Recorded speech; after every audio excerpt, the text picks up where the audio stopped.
Quiet but mighty, musically talented, and a lover of family. That is how many people are remembering Caleb Wilson tonight. The 20-year-old died 2 weeks ago following a reported hazing incident in Baton Rouge.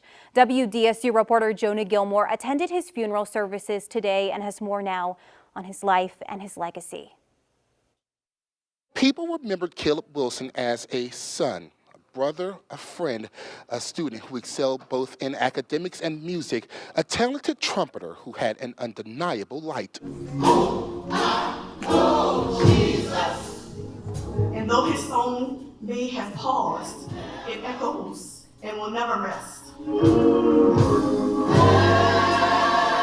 People were drawn to his leadership, his confidence, and his coolness. The words spoken inside Pilgrim Baptist Church Saturday told the story of a gifted young man. He had a quiet strength. He knew who he was, and he had a plan.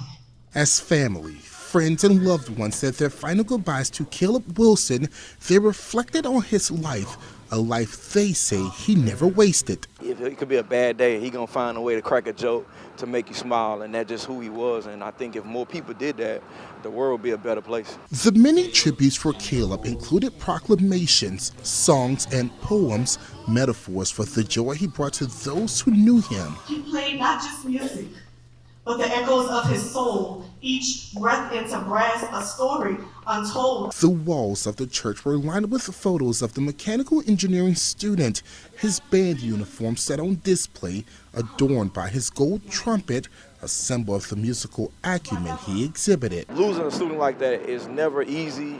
It's very difficult. As tunes of a brass band ushered him to his final resting place, those who knew him best vowed to keep his memory alive as tunes of his soul plays on. Thank you for being the brother I never had to ask for. I find peace in knowing I have a reason to continue. Jonah Gilmore, WDSU News. Jonah, thank you. And we have covered this extensively, so you can find all of our past reporting right now on WDSU.com as well as on our free WDSU mobile app.